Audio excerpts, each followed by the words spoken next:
Hey there, angry faithful. I just wanted to drop in, bend your ear a little bit, get your attention.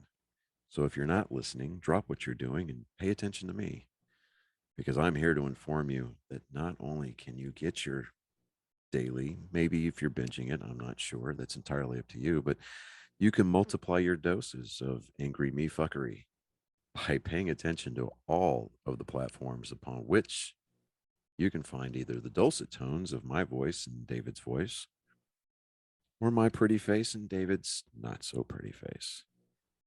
Anyways, digressing, we not only we are on YouTube, we are on Spotify, we're on Rumble, we're on Google, Apple Podcast. We have a TikTok page.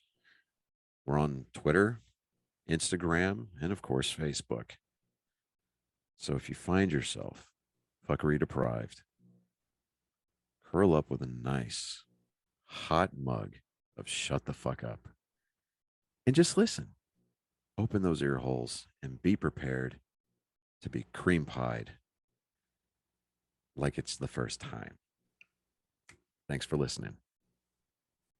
Welcome, Angry Faithful. Today on Psychos and Sociopaths, we're going to go over Babyface Nelson. Now, he had like 3 other different names. His actual name was Lester Joseph Gills, and he was also known as George Nelson, or which we go by Babyface Nelson.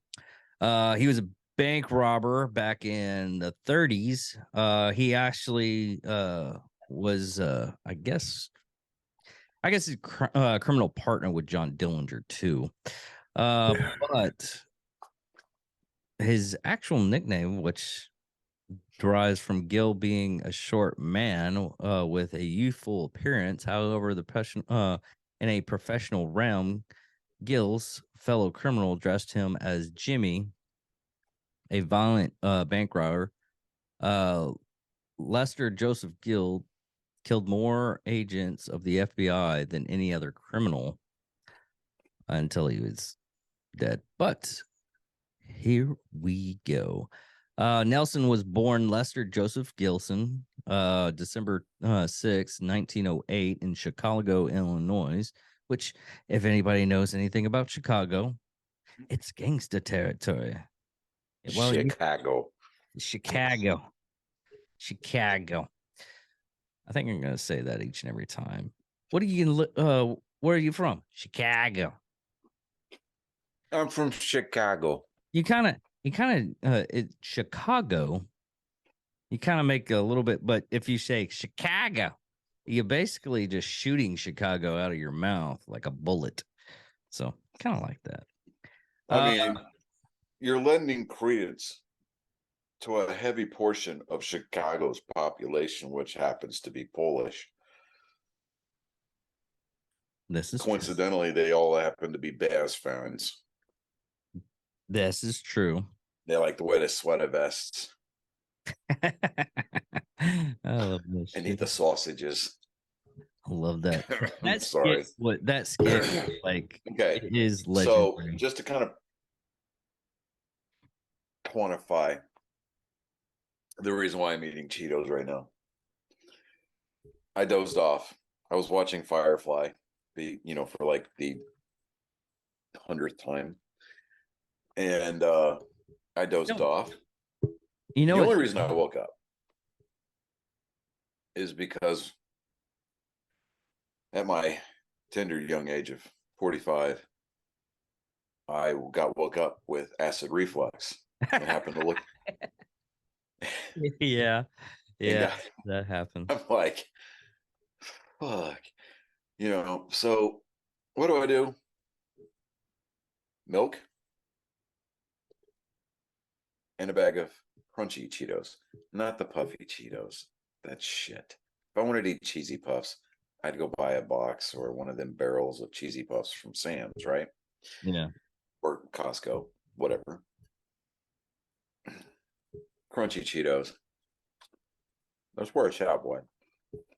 Anyway, digressing. Okay. Carry on. It's not like we derail anytime soon. Might as well start it off. Right. I mean,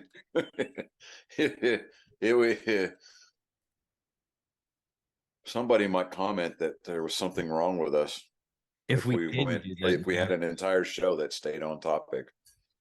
yeah. Even by myself, I get off topic. But like I said, Nelson was born Lester Joseph Gilson in Chicago in December 6th, 1908, just in case you didn't hear it the first time.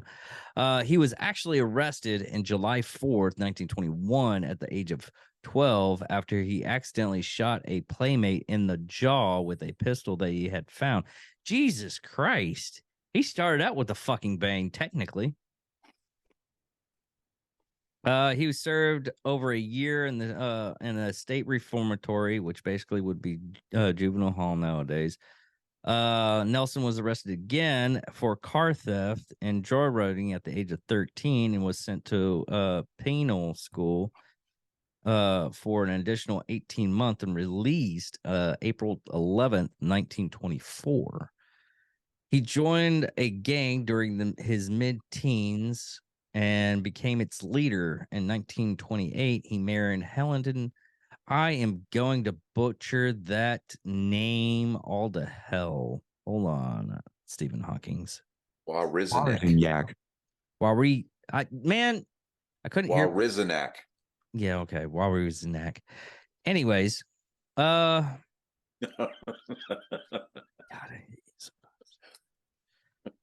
her name Wawrizenak makes you kind of wonder if at their ceremony the priest is standing there. Marriage. Marriage is what brings us here together today. Great Princess Bride tie-in. By the time he met Walrus Knack, Nelson was working as a standard oil station in his neighborhood, which doubled as a headquarters for the group of young tire thieves known God damn it. Known congruently as strippers. That name is totally different nowadays. Even the strippers. Could you imagine being named the strippers as a gang nowadays? I wonder. Well, okay, so they were stealing tires, right? Yeah, I get what they were. That's why they called them strippers, because they're stripping the tires from the cars. I get that. I totally get that. But could you imagine doing that nowadays, though? Well, see, in the 20s, could you imagine if the female dancers were called flappers? Yeah. Okay. But think about it this way. They would have to carry around that pole. And as soon as they get, they would have to like plant the pole, have somebody like street. Yes. I didn't see nipples, so we're good. But they would have to travel with this pole. And you're like, who are you? We're the stripper gang. Yeah, baby. Yeah. Okay. Back on the topic. Which reminds me, I need to find. That's what I'm going to do. Find a stripper pole? I'm going to get a dowel rod out of my garage because we have a shelf on the elf. Uh-huh. Elf on the shelf. Shelf on the elf. What? Damn it. I fucked it up. Tonight, the elf is going to move from the garland that's on the banister on the staircase. Mm-hmm.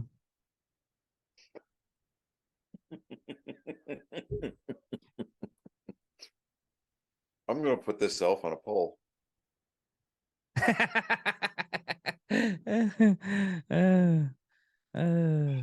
will send you a picture. Oh, please. Post it on our Facebook page. Hey, if you're actually listening to this and you're able to comment where we should put the elf on the shelf after we do the stripper elf. Okay. I don't know how I'm gonna get through this every time I have to say stripper. Nelson fell in an association with strippers. God damn, this does not right. This writes itself. and acquired himself with a number of local criminals, including one who employed him to drive a bootleg alcohol through Chicago suburbs. Nelson became associated with members of the sub-basement Turi Turi gang?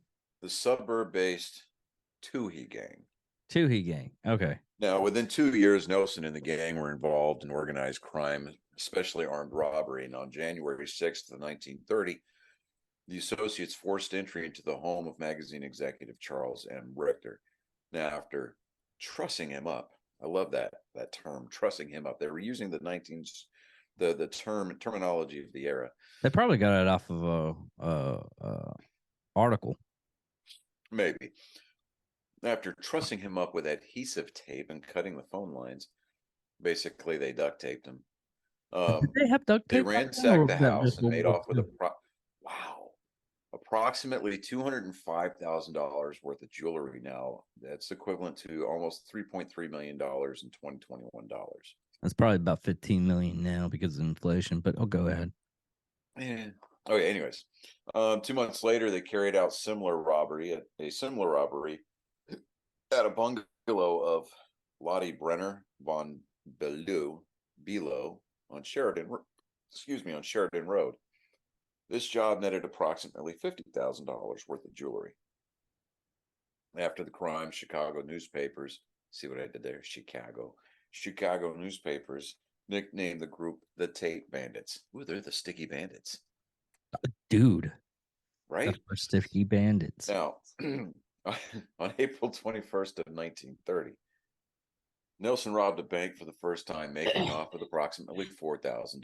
Now, a month later, he and his gang netted $25,000 worth of jewelry from home invasions. On October 3rd, Nelson robbed the Itasca Bank, or State Bank, of $4,600.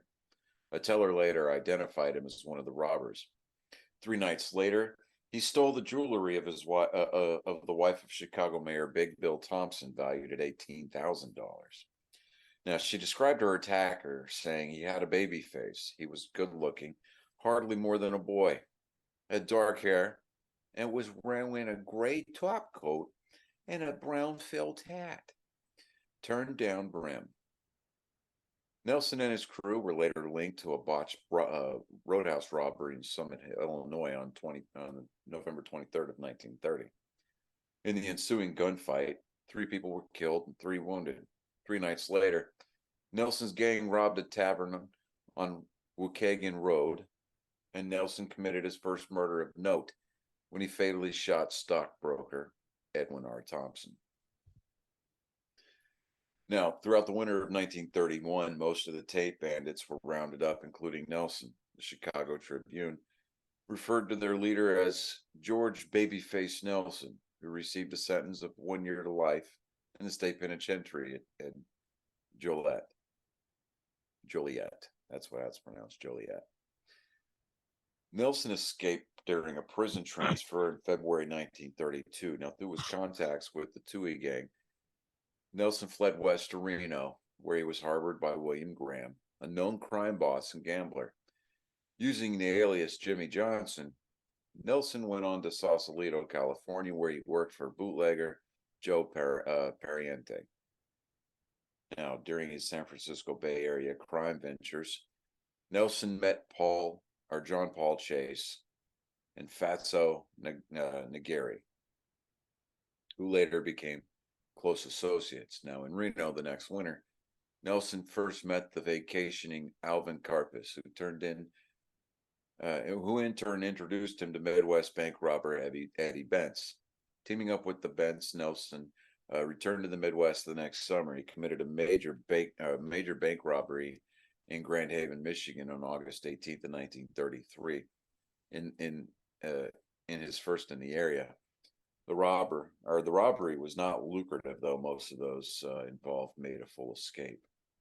Now, okay, one question I'm reading Go all ahead. this and everything is the time he did the robberies. I'm surprised he didn't meet Al Capone at any point in time. Well, Because doing jobs The like only reason he wouldn't have had the only reason he wouldn't have made any kind of contact with Al Capone, assuming that he hadn't already, and it just hasn't been like noted here, but you know, I'm curious. he was sticking to the banks. He wasn't messing with any speakeasies. He wasn't raiding any, I mean, the only thing that he was doing as far as bootlegging work was out in California. Al Capone was mainly Chicago and in the Midwest. Yeah, But I guess they never met. It's one of those things, it's just that whole thing to where, yeah, I mean, you just you assume that they're Chicago. Some of they're going to be synonymous with one each they're other. Chicago's, another they're criminals. You'd think they Yeah, would be at one point in time. right. Like Well, like Grand Hayden. Go like ahead. people going up, and God, I gotta get rid of that voice before I start doing the whole damn episode talking like I'm from Chicago. But anyways, like you ever work at somewhere that has a lot of people's like, hey, do you know this person because you work there? Yeah, you have associate, like when you're in the army, it was like, hey, did you ever Oh, meet, hey, you were in the army. Did you know my brother? He was at yeah, Fort. What the fuck? And I'm like, no, no, I didn't. hell, I met It's like, I met a guy that was at my Air Force base at the time frame I was there. I'd never seen him. So it happens. yeah, well, but the Grand Haven bank robbery convinced Nelson he was ready to lead his own gang through connections at the Green Lantern Tavern, which I'm sure it was a terrible, terrible bar. I mean, lazy writing, the whole 9 yards. See what it did there. I see what you did there. Okay. Not even Nelson reading the source recruited, material. huh? Not even reading the source material. Yeah. Fucking assholes. No, I mean they didn't. I mean, it's people like that. You want to travel back in time and just shoot the person that's going to eventually become the lead actor in that movie just to save the world from that horrible, horrible thing. Yeah. Anyways, Nelson recruited Homer Van Meter, Tommy Carroll, and Eddie Green. Now, with these men and two other local thieves, Nelson robbed the First National Bank of Brainerd, Minnesota of $32,000 on October 23rd, 1933, equivalent to approximately $670,000 in today's money. Now, witnesses reported that Nelson wildly sprayed submachine gun bullets at bystanders as he made his getaway. After collecting his wife Helen and his 4-year-old son Ronald, Nelson left with his crew for San Antonio, Texas. Now, while there, Nelson and his gang bought several weapons from underworld gunsmith Heyman Lehman. And one of those weapons was a 38 Super Colt pistol that had been modified so it was fully automatic. Nelson used this gun to kill Special Agent W. Carter Baum at Little Bohemia Lodge several months later. Now, on December 9th of 1933, a local woman tipped off San Antonio police regarding the presence of a nearby high-powered northern gangsters. 2 days later, Tommy Carroll was cornered by two detectives and opened fire, killing Detective H.C. Piran and wounding Detective Al Hartman. Now, all the Nelson gang, except Nelson, fled San Antonio. Nelson and his wife traveled west to the San Francisco Bay Area, where he recruited John Paul Chase and Fatso Nagari for a new wave of bank robberies the following spring.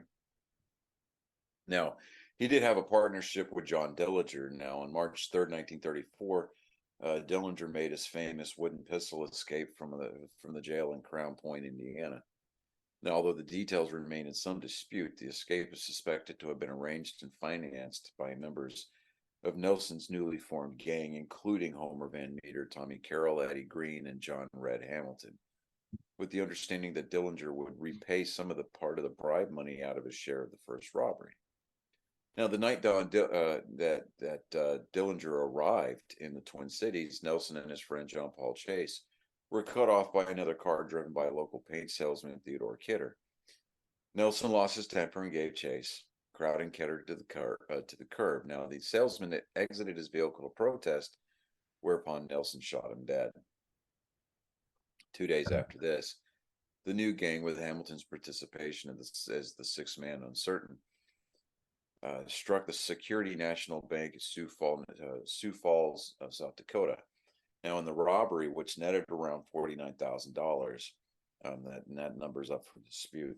But Nelson severely wounded motorcycle policeman Hale Keith with a burst of submachine gun fire as the officer was arriving at the scene. Now, the six man were soon identified as the second Dillinger gang.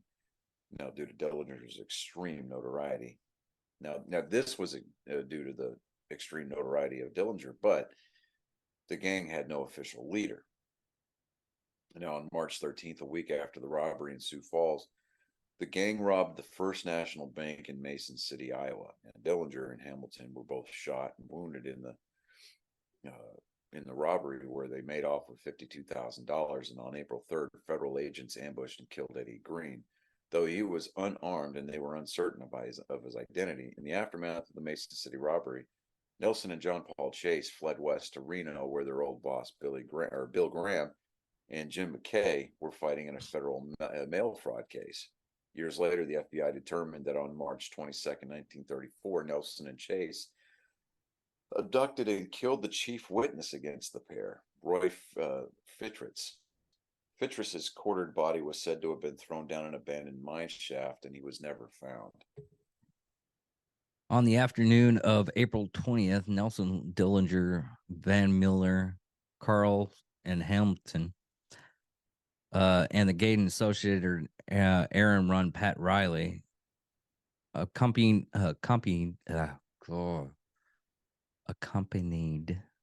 by Nelson's wife Helen and the three girlfriends of the other man, arrived at this secluded low Bohemia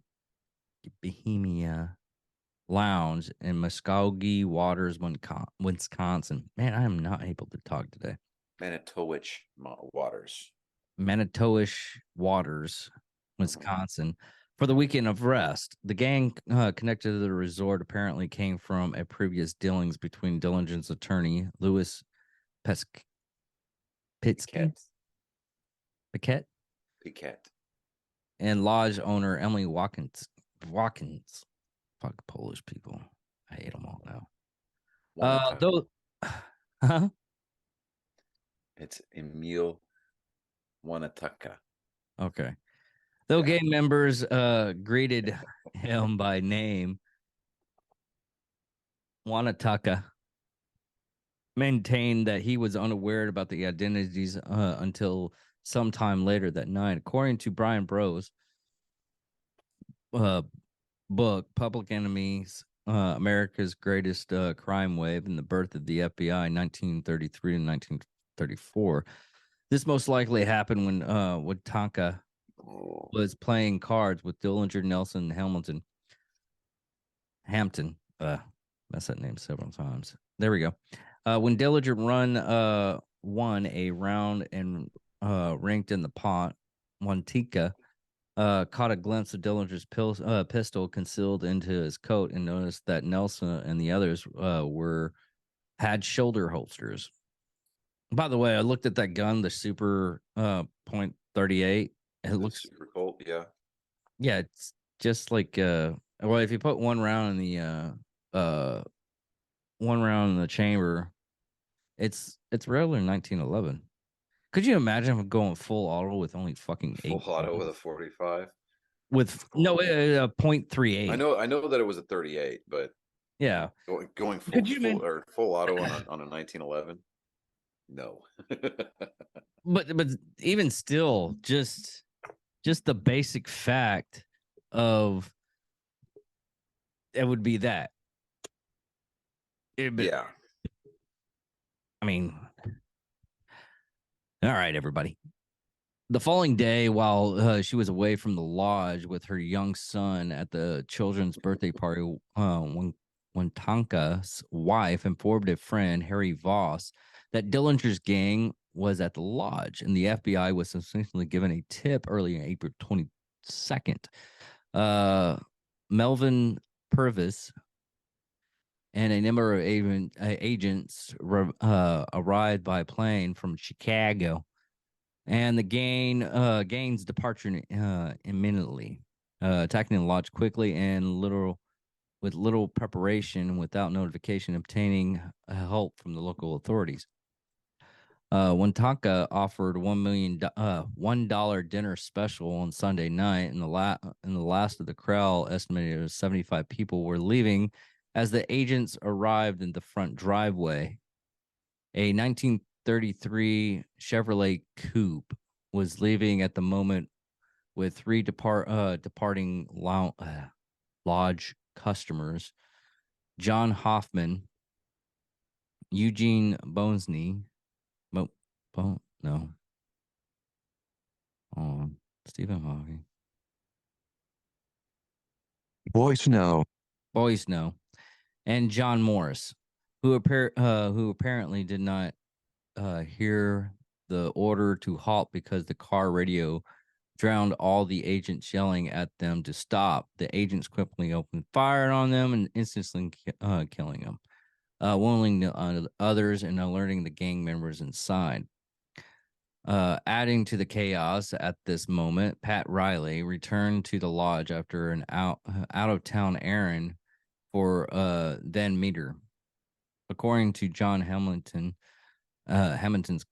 girlfriend, Pat Currington, accused by the agents, Riley and Currington backed out and escaped under fire. Dillinger, Van Meter, Hamilton, and Carl escaped through the back of the lodge, which was unguarded, and made their way north on foot through the woods, passing a lake to commandeer a car and a driver at the resort mile away. Carl was not far behind them. He made it to Muskogee and stole a car and making it unevenful to St. Paul. Nelson, who had been outside of the lodge in a adjacent cabin, characteristically attacked the raiding party head on, exchanging fire with Purvis before retreating into the lodge under a return volley of other agents. From there, he slipped out the back and fled into the opposite direction from the others, emerging from the woods 90 minutes later, a mile away from Little Bohemia.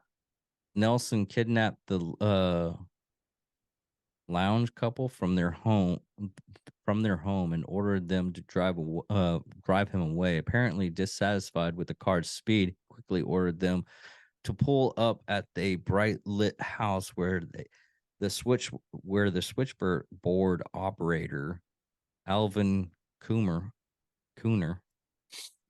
aware of the ongoing events, quickly phoned authorities at one of the involved lodges to report a suspicious vehicle in the front of his home.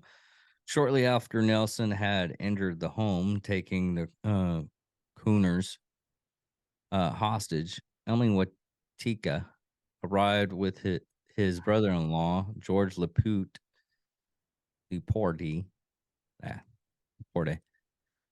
and a lodge employee, while a fourth man remained in the car and were also taken prisoner. Nelson ordered Cooner and Watika back into their vehicles, where the fourth man remained unnoticed in the back seat.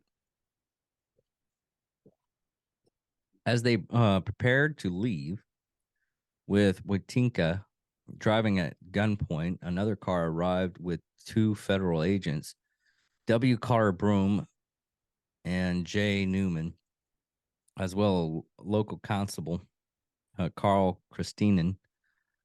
Nelson asked the agents who they were, and upon the agents identifying themselves, Nelson quickly opened fire with his fully automatic pistol, severely wounding Christina and Newman and killing Broom, who was hit 3 times in the neck. Jesus. Okay. I'll take my statement about that pistol being automatic as a bad idea.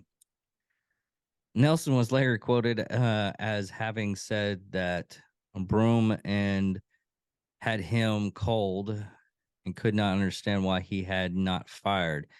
It was found that the safety catch on Brune's gun was on. Well, that's gotta suck. Nelson stole the FBI car less than 15 miles away. The car suffered a flat tire and finally became mirrored in mud as Nelson attempted to unsuccessfully to change it.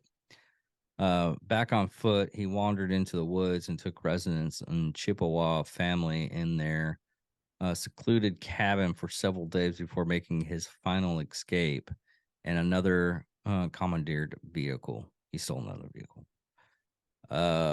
Three of the women who had accompanied the gang, including Nelson's wife Helen, were captured inside the lodge after grueling interrogation by the FBI. The three were ultimately convicted of harboring charges and released on parole. With an agent, went too far. With an agent and an innocent bystander dead and four more severely wounded, including two more innocent bystanders, as well as the complete escape of the Dillinger gang. The FBI came under severe criticism, with calls from Director J. Hoover, resignation, and a wide circulated petition demanding Purvis suspension. Now, at the time of the Little Bohemia shootout, Nelson's identity as a member of the Dillinger gang had been known only to the FBI for 2 weeks. Now, following the killing of Baum, Nelson became nationally notorious and was made a high priority target of the Bureau. The focus on him and the murdered agent served to deflect some of the intense criticisms directed at Hoover and Purvis following the Little Bohemia debacle. Now, a day after the Little Bohemia raid, Dillinger, Hamilton, Van Meter ran through a police roadblock near Hastings, Minnesota, drawing fire from officers there. Now, ricocheting bullets struck Hamilton in the back, fatally wounding him. Hamilton reportedly died in hiding on April 30th or May 1st of 1934 and was secretly buried by Dillinger and others, including Nelson, who had rejoined the gang in Aurora, Illinois. Now, on June 7th, the gang member Tommy Carroll was killed while trying to evade arrest in Waterloo, Iowa. Carroll and his girlfriend, Jean Compton, who had been captured and tried with Helen Gillis after Little Bohemia, had grown close to the Nelsons, and his death was a personal blow to them. Nelson and his wife went into hiding during the ensuing weeks, and although they were in the Chicago area, their precise movements in this period remained obscure. The Nelsons reportedly lived in various tourist camps while continuing to secretly meet with family members whenever possible. Now, on June 27th, former gang errand runner and Little Bohemia fugitive Pat Riley was arrested in St. Paul, Minnesota. Now, on the morning of June 30th, Nelson, Dillinger, Van Meter, and one or more additional accomplices robbed the Merchants National Bank in South Bend, Indiana. One man involved in the robbery is believed to have been Pretty Boy Floyd, based on several eyewitness identifications, as well as the latter account of Joseph Fatso McGarry, and an old Nelson associate from California who was serving as a gopher for the gang at the time. Another rumored participant was Nelson's childhood friend Jack Perkins, also associated with the gang at the time. Now, Perkins was later tried for the robbery and acquitted. Now, when the robbery began, policeman Howard Wagner had been directing traffic outside, responding quickly to the scene and attempting to draw his gun. He was shot dead by Van Meter, who was stationed outside the bank. During the shootout that followed, Nelson exchanged fire with a local jeweler, Harry Berg, who had shot him in the chest, ineffectively because of Nelson's bulletproof vest. As Berg retreated into his store under a return volley from Nelson, a man in a parked car was wounded. Nelson was also grappled briefly with a teenage boy, Joseph Pawlowski, who tackled him until Nelson or Van Meter stunned Pawlowski with a blow from his gun. When Dillinger and the man identified as Floyd, unconfirmed, emerged from the bank with sacks containing $28,000, They brought 3 hostages with them, including the bank president, to deter gunfire from the 3 patrolmen on the scene. The policeman fired nonetheless, wounding 2 of the hostages before grazing Van Meter in the head. The gang escaped and Van Meter recovered. In the constant and chaotic exchange of gunfire, several other bystanders were wounded by shots, ricochets, or by flying broken glass. It was the last confirmed robbery for all of the known and suspected participants, including Floyd.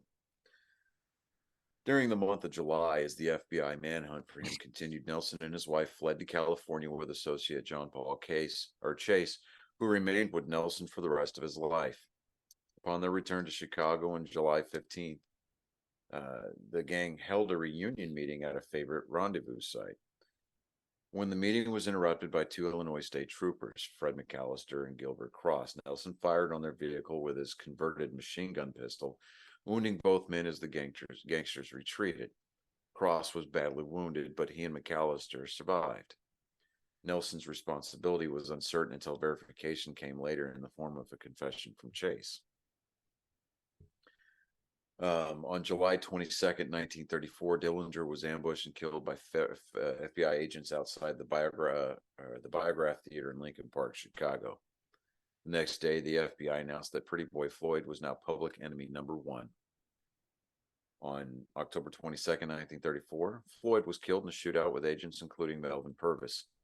Subsequently, J. Edgar Hoover announced that Nelson was now public enemy number 1. And on August 23rd, Van Meter was ambushed and killed by police in St. Paul, Minnesota, leaving Nelson as the sole survivor of the so-called Second Dillinger Gang. In the ensuing months, Nelson and his wife, usually accompanied by Chase, drifted west to cities including Sacramento and San Francisco, and Reno, and Las Vegas, Nevada. They often stayed in auto camps, including Wally's Hot Springs, outside Genoa, Nevada, where they hid out from October 1st and before returning to Chicago around November 1st. Nelson's movements during the final month of his life are largely unknown. By the end of the month, FBI interest had settled on a former hideout of Nelson's, the Lake Como Inn in Lake Geneva, Wisconsin, where it was believed that Nelson might return for the winter. When the Nelsons and Chase did return to the inn on November 27th, they briefly came face to face with surprised and unprepared FBI agents who had staked it out. The fugitives sped away before any shots were fired. Armed with a description of the car, a black Ford V8, and its license plate number 639578, agents swarmed into the area. A short but furious gun battle between FBI agents and Nelson took place on November 27th, 1934, outside Chicago in the town of Barrington, culminating in the deaths of Nelson and FBI agents Herman Ed Hollis and Samuel P. Cowley. On the morning of November 27th, Nelson, along with his wife Helen Gillis and associate John Paul Chase, headed south in a stolen V8 towards Chicago on Highway 12, which is now US 14. Nelson, always keen to spot federal agents, caught sight of a sedan driven in the opposite direction by agents Thomas McDade and William Ryan. Both parties simultaneously recognized each other after several U-turns by both vehicles.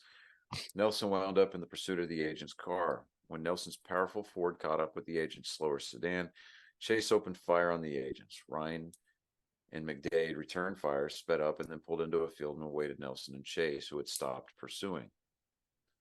McDade and Ryan were unaware that one of their bullets had punctured the water pump of Nelson's Ford. With Nelson's Ford rapidly losing power, a Hudson automobile driven by Hollis, who had been given credit as one of the agents who fired the fatal shots that killed Dillinger the previous July, and Cowley began pursuing the Ford. With his pursuers attempting to pull alongside, Nelson skidded into the entrance of Barrington's Northside Park. Hollis and Cowley overshot Nelson's car by over 100 feet and stopped at an angle. Upon exiting the vehicle's passenger door, the agents took cover behind their car. The ensuing shootout was witnessed by more than a dozen people. Nelson yelled to Helen to take cover in a nearby ditch that he and Chase opened fire on the net, and then he and Chase opened fire. Both Callie and Hollis returned fire from behind their vehicle. A single 45 slug from Callie's machine gun struck Nelson in the lower abdomen. Nelson leaned on the Ford's running board, then wordlessly exchanged weapons with Chase. In the din of the gun battle, Chase heard Nelson complain that his weapon was jamming, and the wounded Nelson swapped it out for either a .351 Winchester or a Colt Monitor machine rifle. Despite his grievous wound, Nelson moved from behind the car and advanced toward the agents while firing his weapon. 2 bullets struck Callie. Several buckshot pellets from Hollis's shotgun then struck Nelson in the legs and knocked him down. As Nelson regained his feet, Hollis, possibly already wounded, moved to better cover behind a utility pole. As he drew his service pistol, Nelson fatally shot Hollis in the head. Nelson staggered over Hollis's body, aimed his weapon at the agent's fallen form, and for a moment then limped toward the agent's Hudson, their car, the Hudson. Nelson drove the car over to the disabled Ford. After loading the agent's car with the Ford's guns and supplies, Nelson let Chase get behind the wheel of the agent's car, and the 2 men and Helen Gillis fled the scene. Nelson was shot a total of 9 times. A single and ultimately fatal machine gun slug had struck his abdomen, and 8 of Hollis's shotgun pellets had hit his legs. Later news reports inaccurately gave his number of wounds as 17, possibly due to a memorandum released by J. Edgar Hoover stating that 7 to 10 wounds to Nelson's body. After telling his wife, "I'm done for," Nelson gave directions as Chase drove them to a safe house on Walnut Street in Wilmette. Nelson died in bed with his wife at his side at 7:35 p.m. Hollis was pronounced dead soon after arriving at the hospital. At a different hospital, Cowley lived for long enough to confer briefly with Melvin Purvis and have surgery before succumbing to a stomach wound similar to Nelson's. Following a telephone tip from a Chicago telephone company employee, Carl Feary, who was working on the telephone lines and saw a body on the ground, Nelson's body was discovered wrapped in an Indian pattern blanket by FBI agent Walter Walsh in a ditch on the north side corner of the St. Paul's Lutheran Cemetery in Skokie, and taken to Haben's funeral home, both of which still exist. Helen later stated that she had placed the blanket around Nelson's body because he always hated being cold.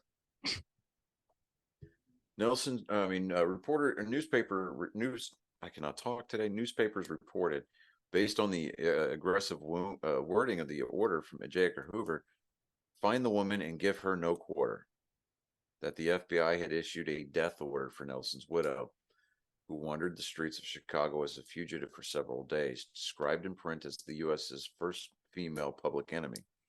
After surrendering on Thanksgiving Day, Helen, who had been paroled after capture at Little Bohemia, served a year in prison for harboring her husband. Chase was apprehended later and served a term at Alcatraz. Babyface Nelson and his wife Helen are buried at St. Joseph's Cemetery in River Grove, Illinois. Now, several things on this that got me curious. I mean, their first heist, they pretty much broke the bank. It's one of those things. If you look at how much they made off that first heist, which was roughly what, $2 million, Mm-hmm. $3 million. That's right, $3 million. Just calculating how many people were in their gang and everything. I wondered. It was like after the first one, I would have stopped if I was a criminal like that. But Yeah, it's interesting to note that Nelson, his headstone mm-hmm. says Lester Gillis on it. Yeah. I mean, I get it because that's his name, but I don't know. I think that they went with the birth name as opposed to the notorious name, maybe in an attempt to kind of ward off tourism. Yeah, I guess so. But if you know It'd be now, you interesting know though, exactly where it's at. just to take a road trip Yeah. to see where some of these different gangsters are buried. Did they bury Bonnie and Clyde? I went over. I went over. I do. I want to say they did because remember, um, Bonnie's family, or at least her sister, was petitioning to have her body exhumed and buried with Clyde. Yeah, Clyde Burrows is an turret in his family plot at the Western Heights Cemetery with his brother Marvin Buck Burrows, who was killed in a shootout with police in Placid City, Missouri. So I guess he's in Missouri. Bonnie was buried in Northwest Dallas. You know, it's a funny thing. My brother-in-law finally told me is because me and him were talking about the Bonnie Clyde episode, and well, I was actually talking about the one that Alan not Alan, the guy from Cleared Hot. I can't remember his name right now. Mm-hmm. We were talking with, I was talking to him about that one because in that case, the woman supposedly initiated the murders. And he's like, yeah. And that's what got me onto doing Bonnie and Clyde. And I was saying, it's like, from what there was a lot of information that Bonnie initiated the killings and everything and the robbery. And from what he said, his grandmother was friends. Well, they went to the same school. Bonnie was a bitch. Clyde was like very, very constricted and shy and everything, but Bonnie was a bitch, from what she said. I was like, I can believe that. I can full Holly believe that. But it's so strange of criminals back then, of how long it took to get them, and surprisingly how much the information got out. I mean, the first radio is probably the criminal's worst stepping stone of getting caught really fast. Because look at like like before the radio, it was so hard to get information back and forth, even with the telephone. Oh yeah. You know, I mean, of course, nowadays you got cell phones, you got social media, you got the 24-hour news cycle. I mean, man. Well, it takes, the max I've seen so far was probably about 3 days to find somebody. Yeah, if that. Yeah. There's not a lot of lore that goes around, or legend that goes around with Babyface Nelson or Lester Gillis. It's more or less the John Dillinger gang, or the Yeah, Babyface I mean, gang. John Dillinger was the main. I mean, they made a movie, and the lead person of that movie was Johnny Depp of Public Enemy. but even they got that one wrong. Yeah, because they had the gang dying at the Bohemia shootout. well, but, you know, Hollywood. You know, but I mean, I think that the romanticization of high-profile criminals really kind of waned itself after the whole Bonnie and Clyde incident. Yeah, because even that movie from the 1960s, Bonnie and Clyde,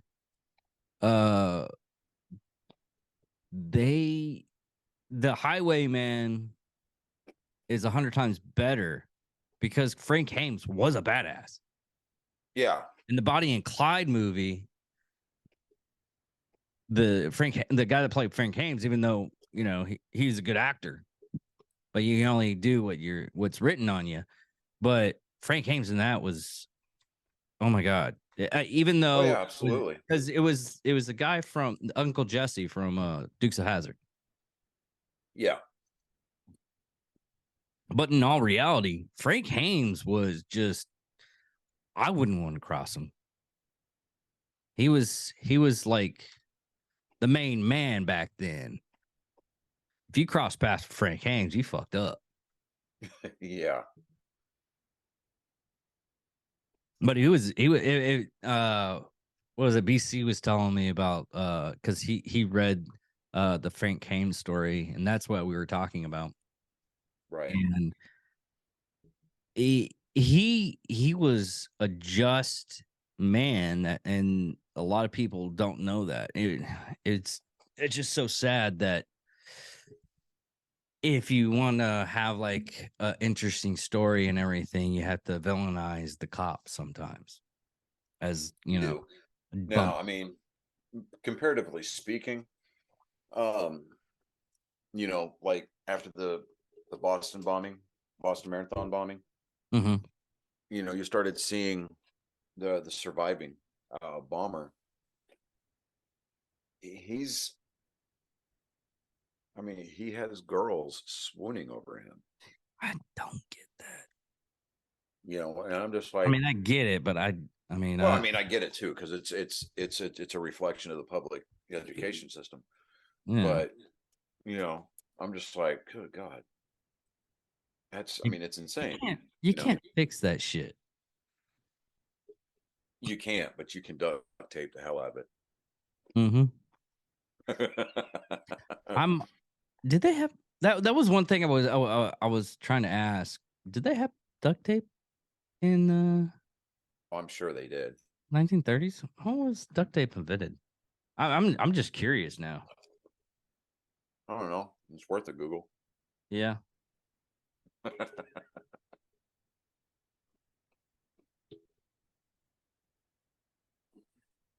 Duct tape invented. Duct tape was invented in huh. So it was just an adhesive tape. It wasn't duct tape. Because duct tape wasn't invented until 1943. Okay. That's weird. Guess it's just regular tape. Adhesive tape, as they said in the article. But of this one, I want to get into the Dillinger next week. Then I think we We should. just kind of want to go with this theme for a little bit, see how far we can ride it. Well, my brother, I always loved gangster movies, and I loves like Casino and Mhm. like The Irishman. Even though it was very very slow, it was slow. Of course, it was also 3 hours. But Dude, it was painfully slow. yes.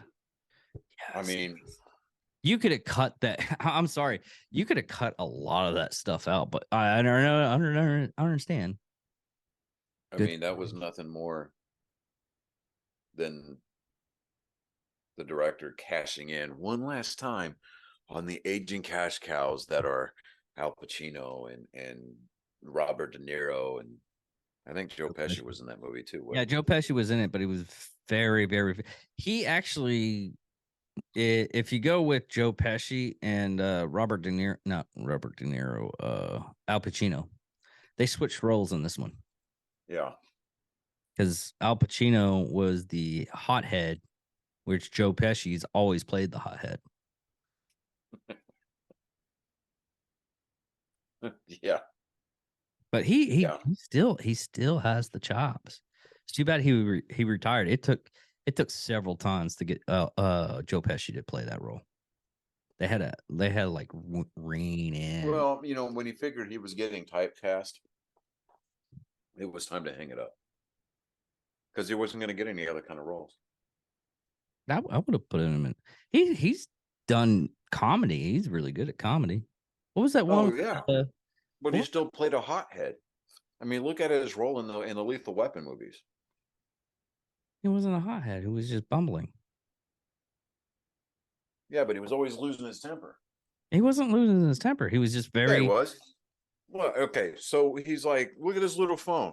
They Okay. fuck you. Okay, he did that. And Yeah. then the phones keep getting smaller, and then they do when you lose them, they fuck you, and they keep fucking you. And I mean, it was that whole Yeah. Okay. Okay. point is that he wasn't going to get any other type of role, and I mean, he didn't have the star power, he didn't have the pull, he didn't have, the let's just say that he didn't have the dirt that, like, say, somebody like Jim Carrey had on the producers, to where he could afford to be given roles like the Truman Show, you know. Yeah. I still like he was very calm in I mean, he still played a gangster, but he was very calm in eight heads in a duffel bag. But again, typecast as a gangster. Gangster, yeah. So, I could, you know what? I could still see Joe Pesci as a mentor role. I could, but I would love to see.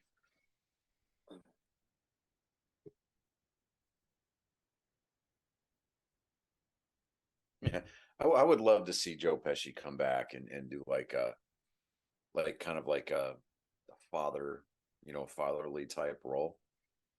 Yeah, calm where father type role. yeah, I mean, I think he could pull it off. I mean, Well, now it'd be like grandfather role, but whatever, yeah. but I think that he could pull it off, and I mean, I don't know. Anyways, I don't know. What do you think? We land this plane this week? Yeah, I mean, this is interesting.